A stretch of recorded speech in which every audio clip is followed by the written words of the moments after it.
Gravity omutujjusi Wankima agenda kukakasa amaanyi ga His Excellency Kyagulanyi Ssentamu Robert Bob Wine kamale omutwalako e Luzira bw'abadde alowooza nti nno okuyingirira Kyagulanyi Ssentamu Robert Bob Wine n'amusiriikirira nti kye kigenda omufuula omulwanyi era kye kigenda omufuula nti ye Ssaabayimbi wa kuno.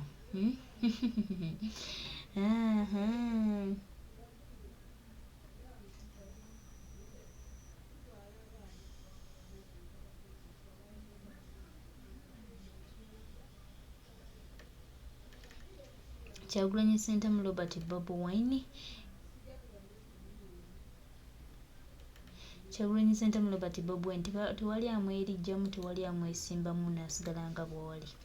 Wabadde wano weerowooza nti ne bakutunuzaamu kamera ne bamala n'okuna chance ne bakutunuzaamu kamera mu myaka 12 gy'omaze ng'otunula mu kamera, munnange kamera togikoowanga. Amaala ago ag'enkima g'olina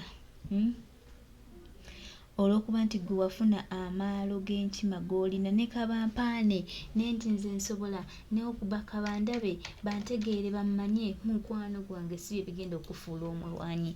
Kakati laba by'okutuuseemu, ogenda disulamu era ojja disulamu ate olutalo lunaku lumu olutalo lunaku 2 kubanga bo bannayuganda baakukuse bati. Bannayuganda baakukooye, bannayuganda bakooyedde ddala. Twongera obajjukiza bantu mmwe nti ate bo bannayuganda bakooyedde ddala. Obuvuyo katemba okwefuula kye muli ng'ate kiki kye muli bannange. Twongera obajjukiza nti lino eggwanga lya bannayuganda ate era mwe basewambizi, mwe basewankima, mwe baani mukole byonna bye mukola naye buli kimu mujja kyejjusa nga time etuuse. Time yammwe ejja just oluusi kaba katandika butandisi, oluusi just kaba kantu katono nnyo naye time yammwe kyennyinza obbagamba nti time yammwe ejja ate ejja kujja bubi. Gravity omutuju time yejja naye ate eyinza okujja obubi. Oyinza olowooza nti otegeera, oyinza olowooza nti oli w'amaanyi, oyinza olowooza nti ebyo biterereka sitabagenze wa mwami Tebuhabulwa naye bingi.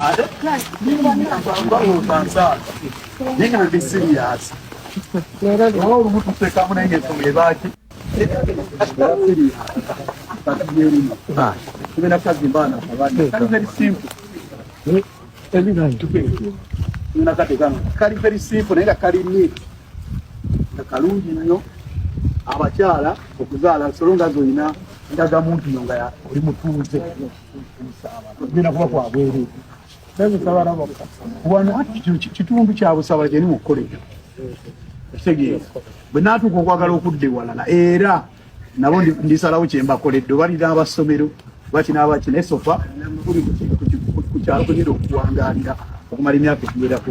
Bwe naatuuka okudda ewaffe mu kyalo era ndiddayo nayo ndi mandinge solonga zintuuse okuddayo ne kati ndi Kampala ndi Busaabala wano wengenda okuwangaalira tegeera so lye lino ettaka kwe tugenda okutandika okuzimba medical center yembadde nsaba yamani omukulu wakyomukira n'omugamba omadde ebirungi byamunyanja namutuukirira nembaliza ebibuuzo bigenda biddamu mpolampola kalujja kutayimira ebibuuzo nsoke mbalambuza zigenda abeerako mu ensonga etalina makulu sigiwa amakulu zonna zirina amakulu ntegera lino ddwaliro liyamba buli omu teruliiko mbu lya nuupu sima lya NRM sima lya DP sima lya FDC sima bikoze bitya ddwaliro ly'abantu tegeera kataka katini naye ngenda kerekereza tukazimbeko eddwaliro ng'omukulu bwe yeerowooza bw'anaabeera asazeewo mbu eri tayagalayo mizannyo kuteekawo ddwaliro ayagalayo kuwugirayo nakubirayo ennyanja nakyo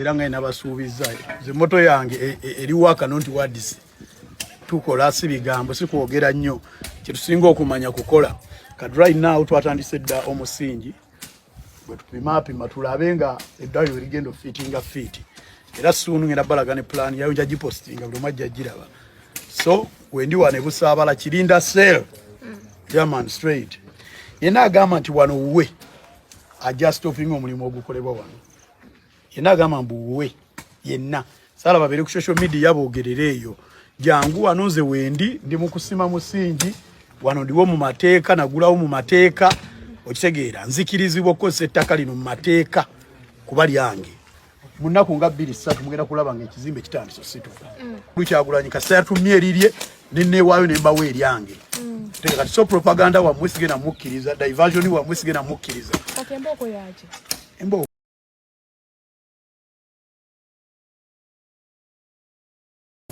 kuba kihooko bana basalimbira mu ttaka ly'eddwaliro community gondi yaman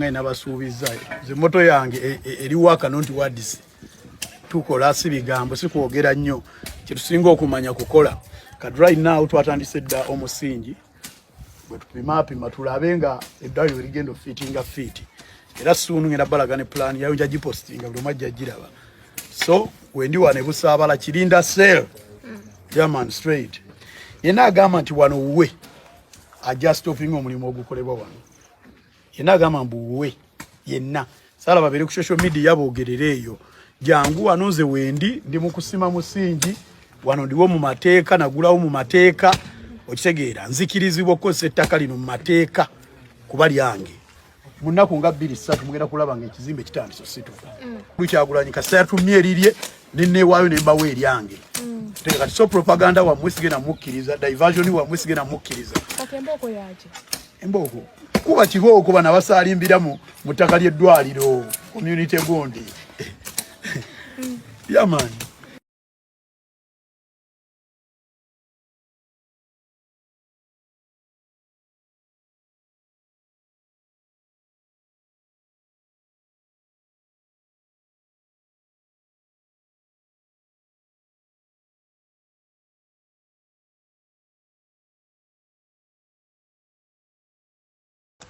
Ladies and gentlemen, bampita Captain Sebiranda banange mbaletedde information eyettaka eryo ery'EBUSABALA lye mwalabye Gravity lye yagambye lye yawaddeyo nayagadde babuusa ku ttaka eryo naye obudde tebwansobozesezza Gravity yafuna ddiiru y'ettaka lino ebintu bino kambi batandikire Gravity okutandika bino ebintu byonna eno ddiiru yagifuna mu COVID ng'agiweebwa kino ekikaze kikatharini kusaasira Catherine kusaasira ye yawa Gravity ddiiru eyo engeri gyakimanyi nti ekisajja ekyo kyagala nnyo ssente baanoonya omuntu mbu agenda okulabisa Kyagulanyi ng'ajja mu mbeera ezo eza ghetto ne basonga ku Gravity nga tebalina we bamutandikira Gravity ne bamugamba bw'aba ayagala ssente alina okujoyininga ekintu ekyokulabisa Bobby Gravity ekirowoozo n'akigulirawo naye nga tamanya agenda kikola atya Catherine kusaasira wekyajjira mu COVID wekyamuluweera ddiiru eyo Catherine kusaasira ne kibaka abantu bekyamutwalira ne bamugamba alina okufuna either video oba oluyimba ne Kyagulanyi Gravity kye yakola n'anoonya Kyagulanyi n'amubula nga Kyagulanyi abeera bize nnyo nga talabika kati bwe yalaba nga Kyagulanyi talabika n'akwata essimu n'akubira Yanga Mulo big upon yourself yo Yanga Mulo jukira kino ekirenze ebiseera bye kyakkubira ennyo amasimu buli kumu kyali kyagala ddiiru eyo kyali kimaze ofuna ddiiru eyo naye bambi Yanga Mulo tewamanya era lumu Yanga Mulo ekirenze ekyo kyali mu mmotoka n'okikubira essimu n'okigamba nti tugenda kufuna meeting sooka ojje osobole okulaba president okiwulira gwe Yanga Mulo tewamanya ekyo ekirenzi ddiiru gye kyaliko already kyali kimaze ogifuna ekyakola oluyimba lwe bayita batujooze nnyo era kyali kyagala babeeremu aba ne Kyagulanyi naye we kyagenda ne kyogera ne Kyagulanyi omanyi munange yaliko omwoyo ogwebuusa omwoyo gwogwo ogwebuusa yali bize nnyo n'atasobola kuteekamu maloboozi era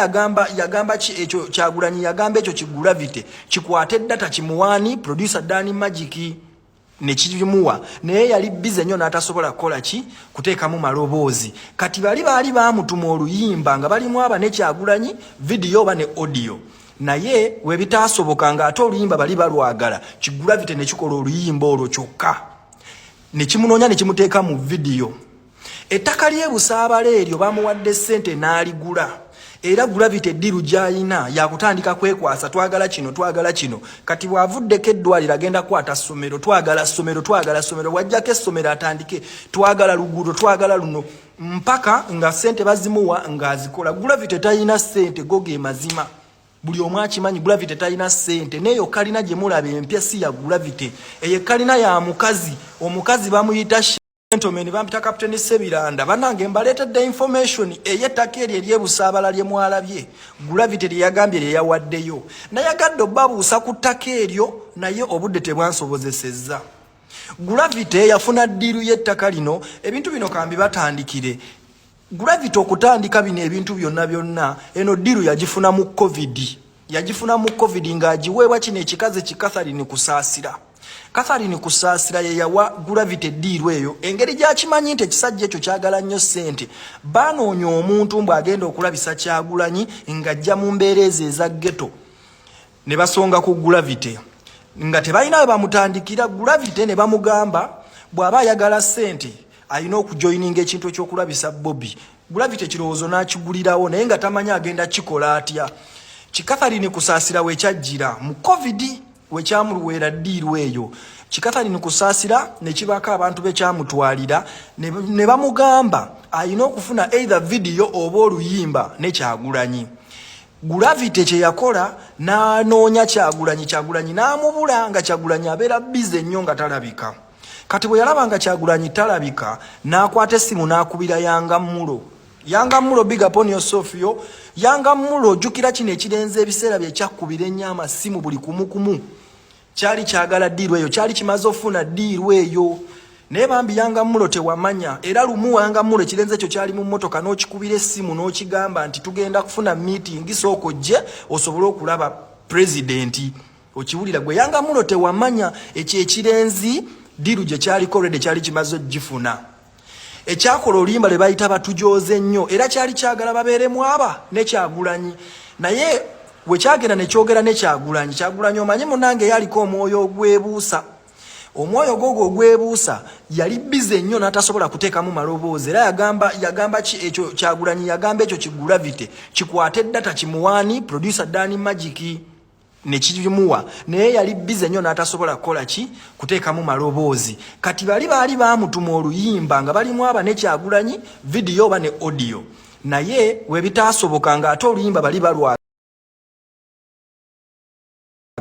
Gravity ne kikola oluyimba olwo kyokka ne kimunoonya ne kimuteeka mu video.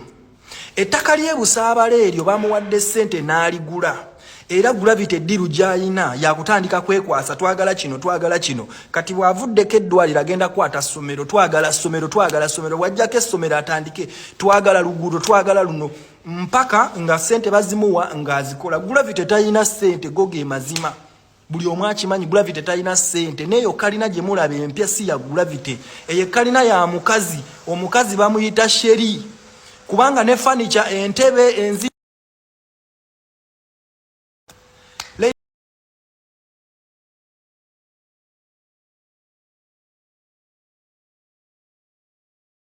Obusirusiru kabampaane wa mukulu Gravity omutuju ate agenda kuyiga olwaleero nti Kyagulanyi Ssentamu Robert Bobi Wine ye president eyalondebwa nti oli just abakozesa bukozesa kubabba mu kasente, wabula talina kiddako ate talina kyajja bakolera kuba talina kyagamba.